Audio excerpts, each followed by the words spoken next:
Today's episode is brought to you by Dr. Jeffrey Halstead, DMD. Dr. Jeffrey Halstead has been Canandaigua's hometown dentist for more than 35 years, offering routine dental care as well as cosmetic dentistry, implants, and dentures by their highly trained and experienced staff. Visit them online at canandaiguadentistry.com or find them on Facebook and Instagram.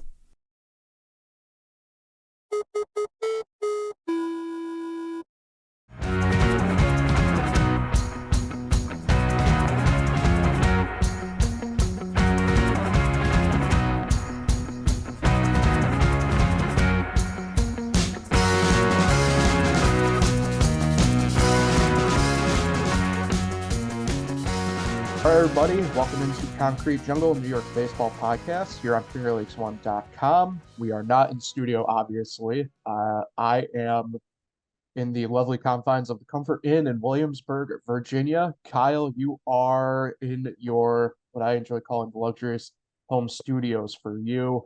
How was your weekend? Everything go good and everything? Yeah, it seemed like it flew by. But yeah, just a lot of, baseball and some preseason football. But yeah, it was a pretty good weekend. How about yours? Can't complain. Saturday was pretty much a travel day type deal for me, but was able to explore a little bit of Williamsburg Saturday night when I got in. And then yesterday, able to cross off a new baseball venue, went down to Norfolk for the Durham Bulls versus the Norfolk Tides. And the Bulls came out 3-1. And what's interesting is we're recording here Monday. And tomorrow on Tuesday, I will be going to Durham to see the Bulls play. I think they're playing Nashville. So, we're crossing. Apparently, I'm just a Durham Bulls super fan here for 2 of the 3 days in this window. But yeah, can't complain. It was actually a really cool venue. Quickly here before we get into it, because we can't really waste too much time. What's interesting about Norfolk is, and I didn't look it up, but I'm going to recklessly speculate that the same people who built their stadium built Syracuse. It's very similar, oddly enough, in at least like concourse and seating and viewing, I'd say, like visual elements. Obviously, it's completely different like backdrop. This was actually a super cool backdrop. They had the shipyards in the backdrop from right field to like center field. Really cool, like viewing if you're into like that type of deal. But yeah, the way it was like constructed, I was like, this feels a lot like MBT Bank Stadium. How was the crowd size? A lot of people? Yeah, so it definitely sits way more than what was there, but for a late afternoon first pitch, it was a 4:05 first pitch for a minor league game, which on a Sunday is kind of crazy. I think, Oh, yeah.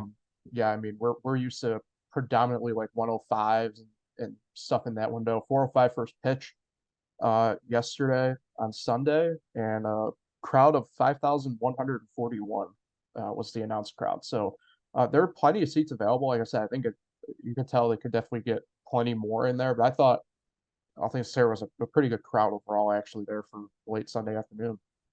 Yeah, it sounds like a pretty close and good game. Yeah, it really was. It ended up being a bit of a pitcher's battle. It really actually ended up becoming. The only scoring came in the fourth inning for both teams, actually. Wow. Yeah, Durham put up 3, and then Norfolk actually answered back in the bottom of the fourth with a home run. But that was pretty much it. Norfolk left like 8 guys on base, I think it was. Like just ended up being, like I said, a bit of a pitcher's duel, but not really in the grand scheme of it, I guess, when you kind of think about it like that. But yeah, ended up kind of being that way. Yankee fans, Taj Bradley pitched for Durham. He was a starter for them, the AAA affiliate for the Rays. And what's funny is Norfolk is the AAA affiliate for Baltimore. So I got to see a few familiar names for both teams play yesterday. So it was pretty cool experience overall. Yeah, good day. Yeah, definitely. All right, let's jump into it. We'll begin with the Yankees. Lost 2 of 3, dropped the series to Tampa Bay. You were Um, almost right. yeah, I'm looking the way I have my notes kind of structured. We'll peel back the curtain here for a quick second, right? I have the notes structured. I completely like wrote it in a way I knew I was going to probably trip myself up, to be honest, reading them. So that's where we're at right now in the hotel. But yeah, 1 of 3 for the Yankees in Tampa, just not collectively good once again. Um, I believe I saw, and I'm assuming you could probably back this up, Kyle, if I'm right or if I'm wrong, you can definitely correct me. But the Yankees have only won one series since I don't know if it's July 4th or whatever the actual date was that I saw, but it's the worst in baseball in that stretch. Yep, since the Okay, start of July. gotcha. Yep, and Yes. then swept the Royals. So I mean, Yeah. they're a 90 loss team now. Yeah. Yeah. So, um, definitely not good there.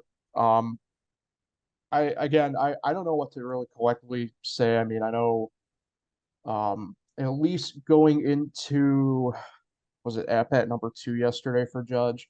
He was what 0 for 9 or something like that. And I don't know what was it like Yeah, he finished 6 0 or for 12 with oh, 8 strikeouts. yeah. I mean, when your best hitter on the team's kind of doing that, I don't think much is going to go collectively good for you there. Yeah, and I don't know how much you paid attention because of course you're on vacation, but Right. the Rays are throwing him a lot of breaking balls. I think he only seen like two fastballs all weekend. It was down and away and he couldn't touch it. And they Mhm. just kept going and going. And you know how good Rays pitchers are off speed. So yeah, it was a rough weekend for him. And when your captain isn't going, then yeah, there's trouble. Yeah, I mean, and th- it's kind of like the way pitchers were kind of pitching him, I think, up until I guess really sometime in 21, where it was just a lot of those. I mean, in particular, it always sticks out to me, right? The sliders down and away type type pitches, right?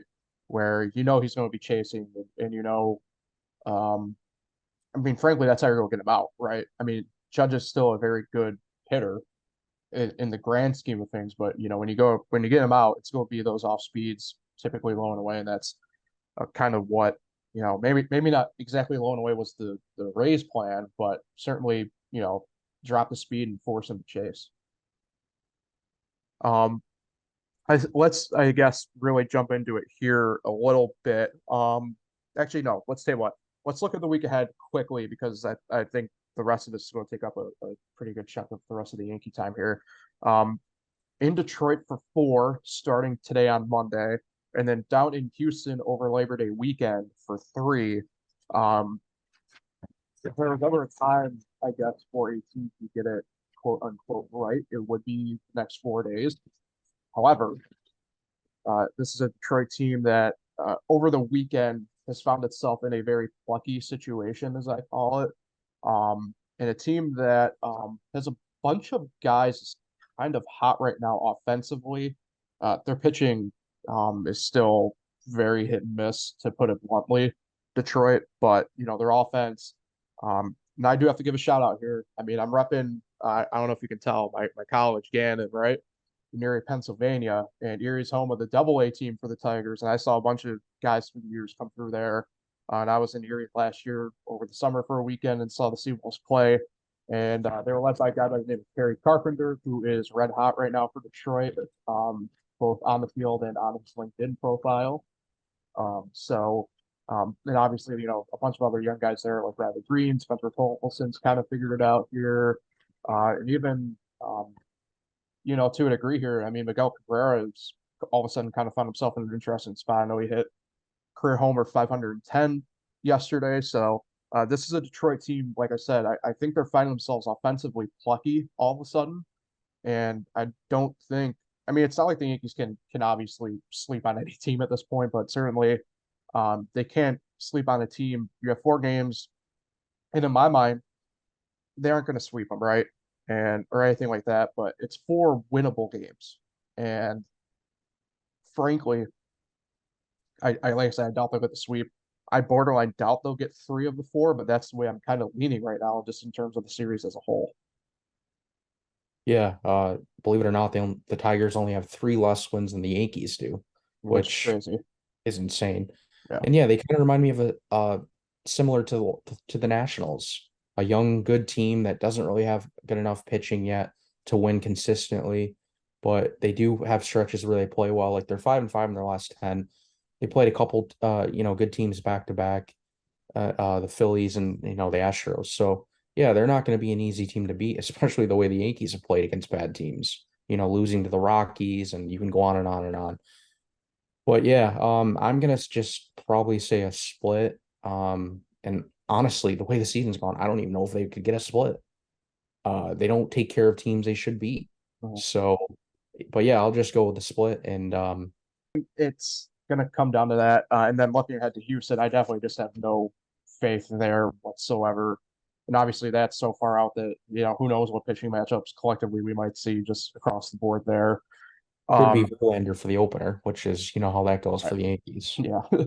So, yeah, I mean, and there, I don't want to spend a ton of time there even really, but, I don't think the Yankees sniff winning the series. Maybe they get one, but I don't have any faith for that weekend series against Houston.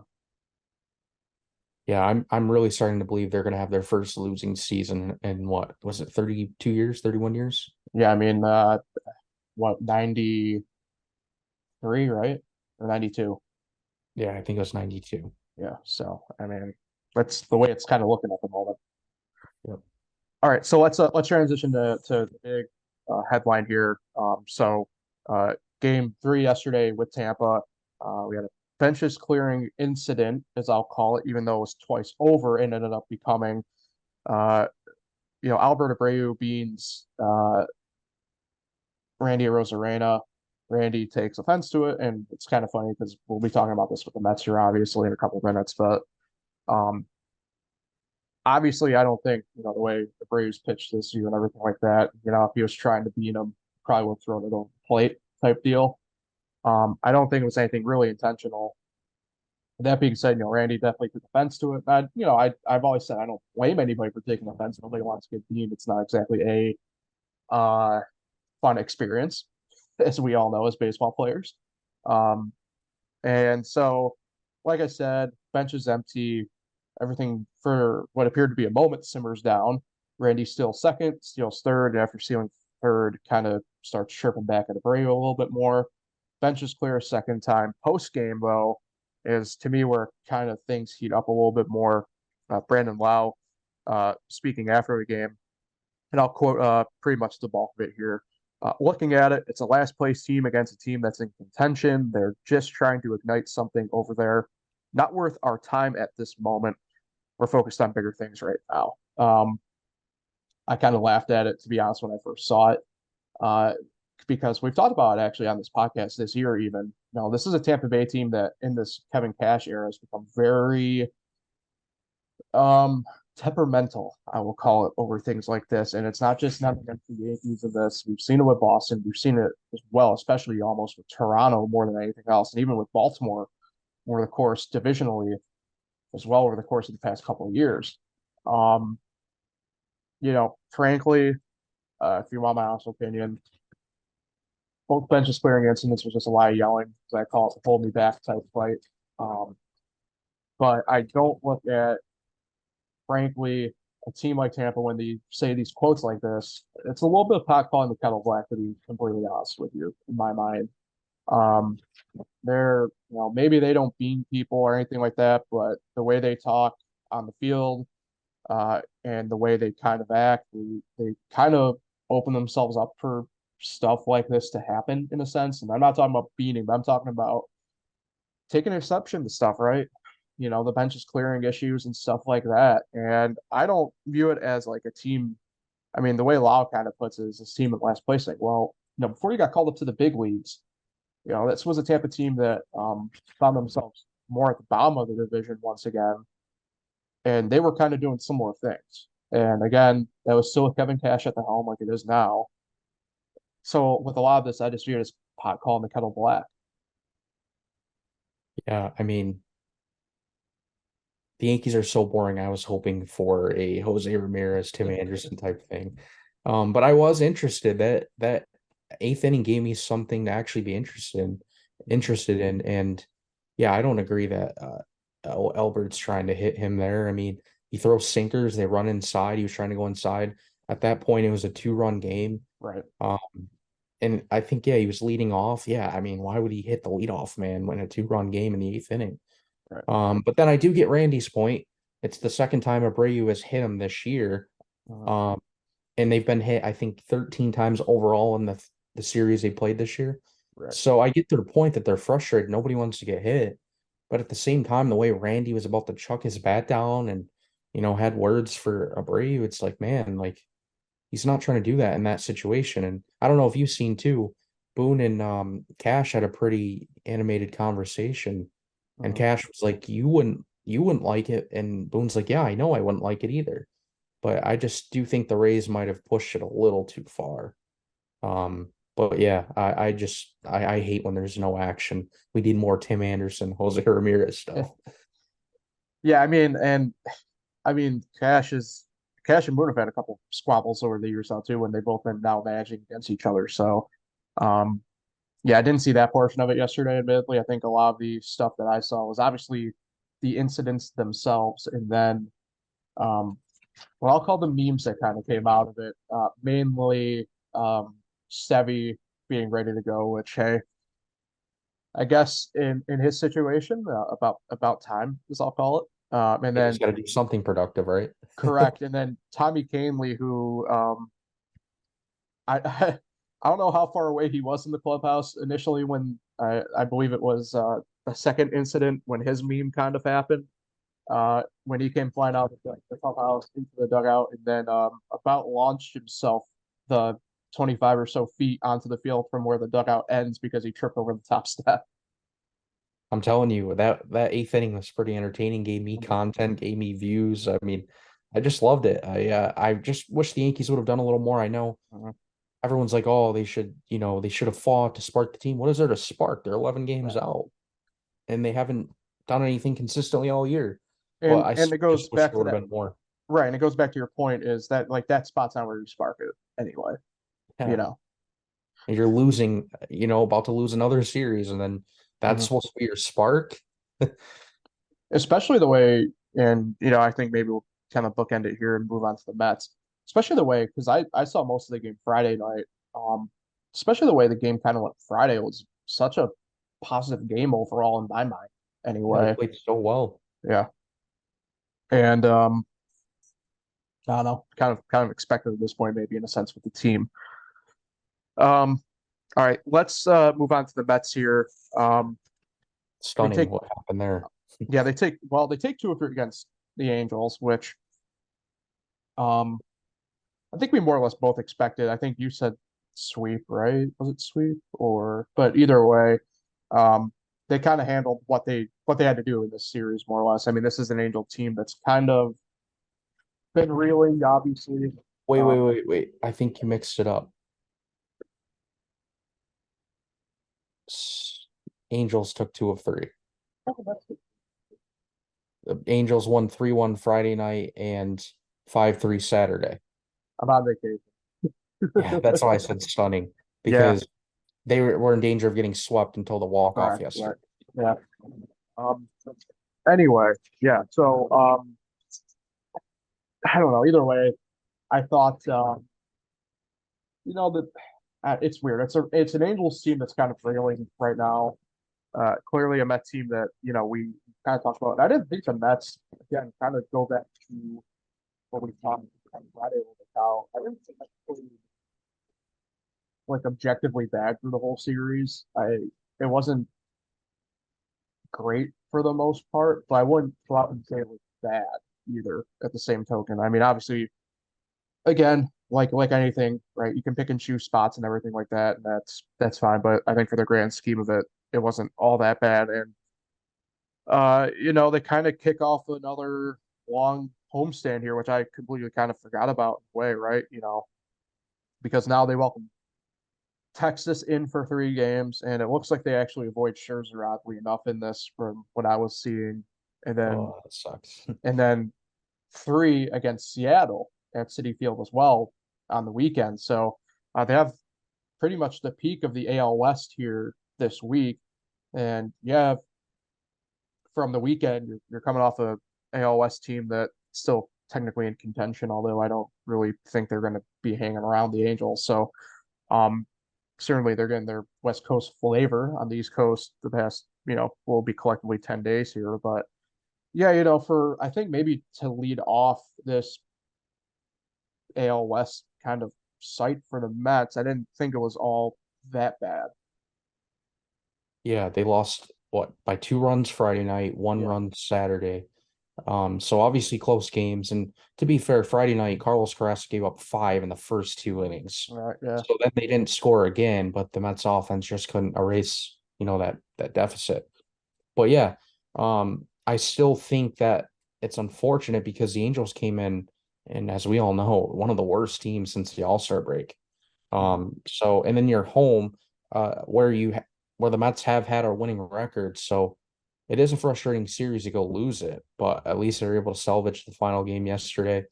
Have a walk-off single. So yeah, it's going to be a tough week though. The Rangers have struggled, but they're not going to be easy, and the Mariners are one of the best teams in baseball right now. So tough And week ahead, but the best team in encouraging baseball right thing. now. Yeah. Yeah, better than the Braves and Orioles since the Mhm. break. So it's going to be very Pete Alonso theme here for the Mets talk. Like I mentioned, they themselves had a bench and clearing incident. There's on Saturday, Pete Alonso being in the head in the helmet area once again. And this was his 17th hit by pitch this year, Pete Alonso. And that Jeez. leads the NL in that regard. So obviously he's going to be upset. He ended up leaving the game just kind of as a precautionary type deal. To the point that obviously if you saw yesterday's game, he was back in full force on Sunday. But again, I always say this: if you're a pitcher, and Kyle, you can attest to this as well, I guess, in this sense, even though you yourself probably never did this, obviously. But if you're a pitcher and you're going to intentionally hit somebody, right? You're not going for the head. You're going to go for the back or the butt or something like that, right? Um, Obviously, it was nothing intentional. I think it was just another case of like we kind of mentioned a little bit, maybe in the sense of how the Rays viewed it, right? Is you're just kind of sick of just getting it over and over again. And obviously, when this situation happens, you get beamed in the head. It just gets amplified, right? I mean, the safety of it just comes into full effect when that happens. So bench is clear. Timbers were definitely hot. Like, don't get me wrong in that, but I thought, comparatively speaking, it was just like I said, you're just kind of frustrated if you're a Met, just kind of seeing your best player just kind of get continuously hit over and over again. And obviously, in the head just was the spark that needed to find the gas to ignite it type deal in this situation. And we had a what again what I call hold me back type situation in that benches clearing incident. But nonetheless, we had two of them on the weekend. Really, I guess three if you want to count it to discuss here. And for Pete, obviously the main thing, right, was like I mentioned, able to come back and be a big player in Sunday's game and the victory yesterday. Yeah, I had the game tying double, but back to the incident. Mhm. It was the same situation as the Yankees Rays. 8th inning, 5-3 game. Right. Alonso was leading off, I believe, right here. I think in the video it is. Yeah. And yeah, he gets hit again. I mean, yeah, I get you're frustrated, but he's not trying to hit you. No. And then after the game, I have a quote here. Alonso admitted, obviously, it's frustrating, but he didn't do it on purpose. Right. And there's no repercussions, but it's dangerous, which he's not wrong. At least he understands that it's not on purpose, because if he thought the other way, he'd be crazy. It's a Correct. 2-run game. But yeah, it seems like Alonso's kind of turning into Anthony Rizzo with how many pitches he, was hit by in his career. Yeah, and I get it. Obviously, he recognized it as well, right? But in the moment like that, it's hard not to be frustrated. It's hard not to be angry. Yep. All right, keep it on the Pete train here. The news is it technically news? I'm gonna call it news. Broke yesterday, and as I say, part of me always wants to take it with a grain of salt because it involves Bob Nightingale. But Bob usually, when he's on, right?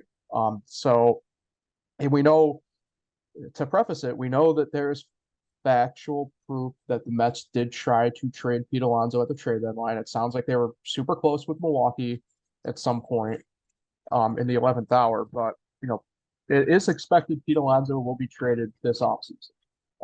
And that's per Bob Nightingale. I don't know how to view this. It's kind of crazy to me, but he's going to be a free agent at the end of next year.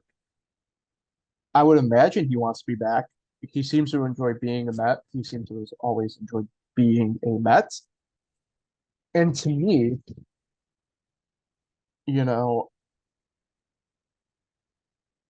I don't want to outright channel my inner Don LaGreca here, but I might have to, right? Is this another case of the Mets? I don't want to say like blowing a homegrown talent or anything like that, but like frankly, messing up a good thing with a player that they've had since day one, since they drafted him, and kind of wasting away perhaps the best years of his career with your team. Um, like I said, I don't want to do the full Don LaGreca thing here, but it's a long running history, right? Whether you want to go through like Ed Kranepool to Tom Seaver even, to Doc and Daryl, and to maybe lesser extents like Jose Reyes to David Wright. Those two are completely different. David was an injury type deal, and Jose, as I say, justifiably wanted to go get some money at some point and went and did it. But the Mets have this track record, frankly, at this point of just kind of when they have the homegrown talent, kind of fumbling the bag with it. Yeah, I was just gonna jokingly say, do the Mets do anything right? Seems like they're always they're always doing something wrong or all over the news for doing something crazy. Like I still think years ago, wrong batting order. What was it? Right. Somebody came up to hit and it was the wrong order.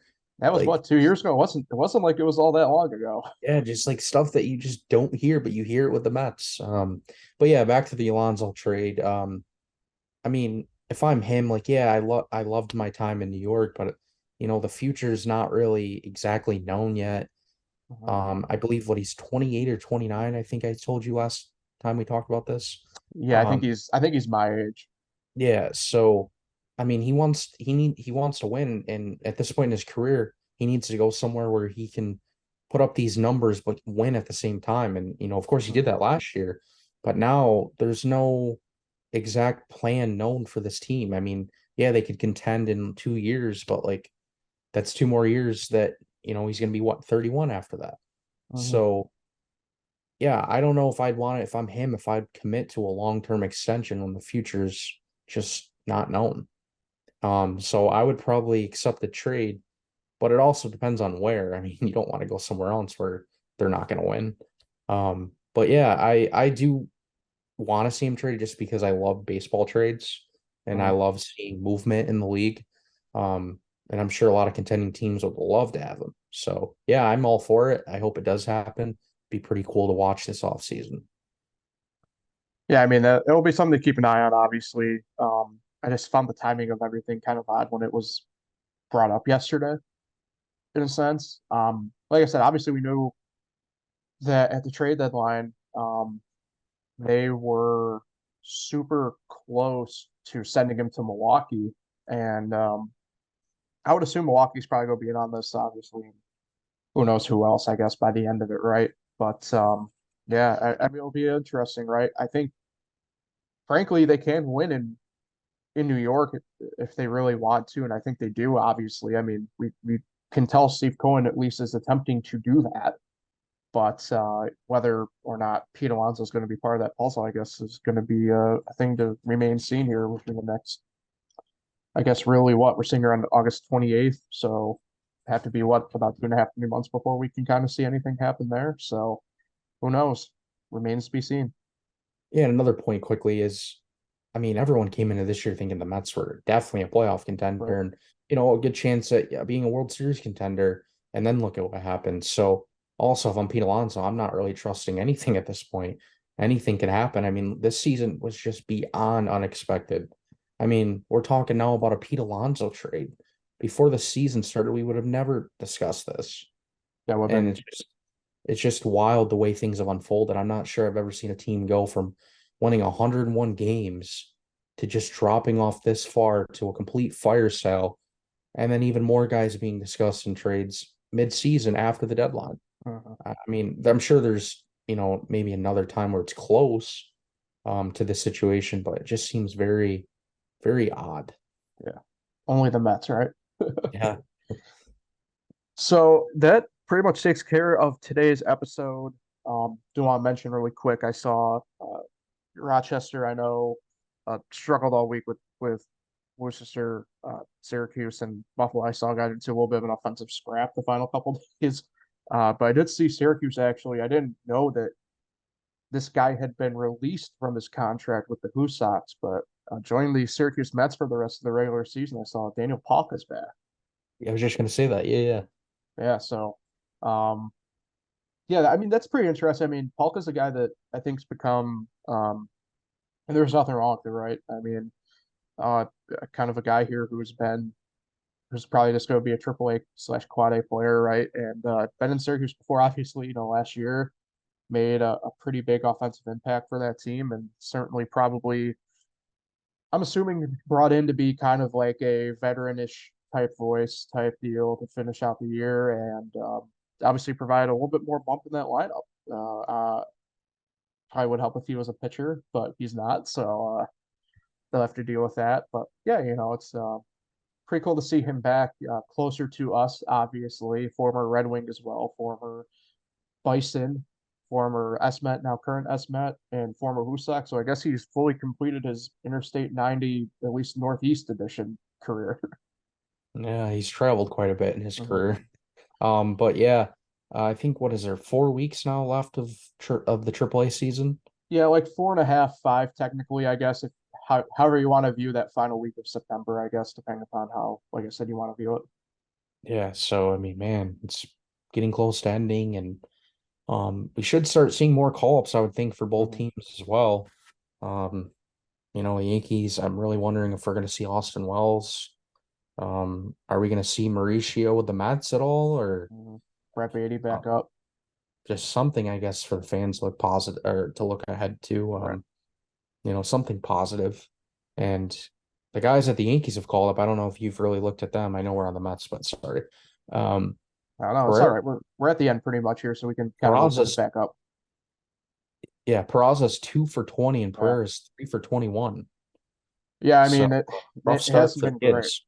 Yeah, it hasn't been great. And I found it interesting that they put was Pereira in the cleanup spot yesterday? Yep. Yeah, I mean I'm guessing that somebody said on Twitter, I can't remember who, but it's the one time I do agree, I think maybe X or whatever the hell it's called, right?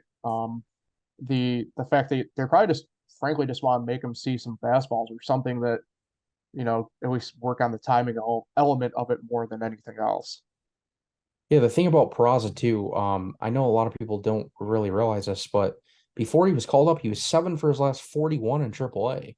Yeesh. So there's a reason why he's probably not doing so well at this level. Because he No. wasn't doing too well at AAA his last whatever was that, like 15 games. So yeah, it's been a rough start for the kids. They're fitting in well with the rest of the team in terms of Right. struggling. But yeah, hopefully they get it going. They're young, so I'll give them a break, but they're fitting in well with the team. Mhm. Yeah. So yeah, that will wrap up Concrete Jungle for today. Appreciate everybody for tuning in. As of today, if you listen on Stitcher, this is it. RIP to Stitcher. But you can still find us on every other major podcasting platform. Um, we won't be back at all this week. We'll be back next week. Obviously, like I said, being on vacation, I'm gonna enjoy some much needed watching of baseball, not really fully needing to plug into the diehard stuff here for the podcast to pay attention to. So, Kyle, hope you have a great week, man. Enjoy the unofficial end of summer this weekend with Labor Day weekend. Um, hopefully, I know you said maybe do some more baseball or anything like that, but no matter what High you do, I school hope high school. starts this week. High school Oh, sports, I sports. guess That's they're right. Yeah, covering it. that's right. Actually, Syracuse football this weekend. I think today is the first day of some game. I can't remember which Yep. There's sport, like but very few, but yeah. the big day is Wednesday. Hmm. And then Syracuse football preview is going to be coming out Yeah. in a couple days. So yeah, getting pretty busy again. Couple fantasy drafts as well this week.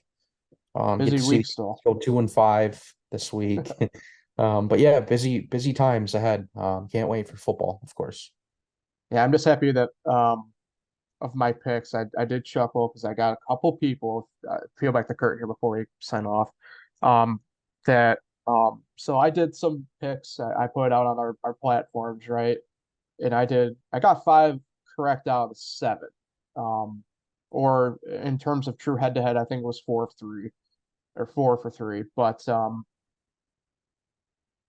I look, I'm not gonna pick all these gimme games all the time, people. It was 7 games this past weekend.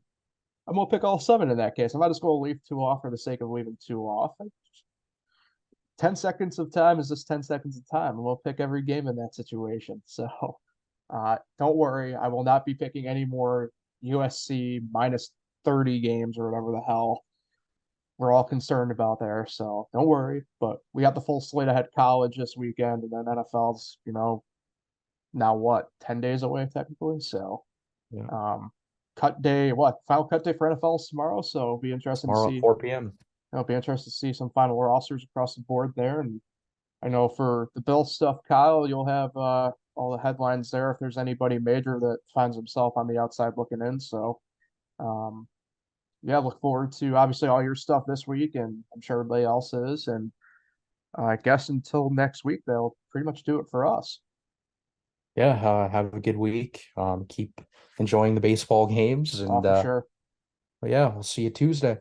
Yeah, I'll see you next week, Kyle. See everybody else next week as well. Like I said, find us on all major podcast platforms, like, share, subscribe, all the fun stuff. We'll talk with everybody next week.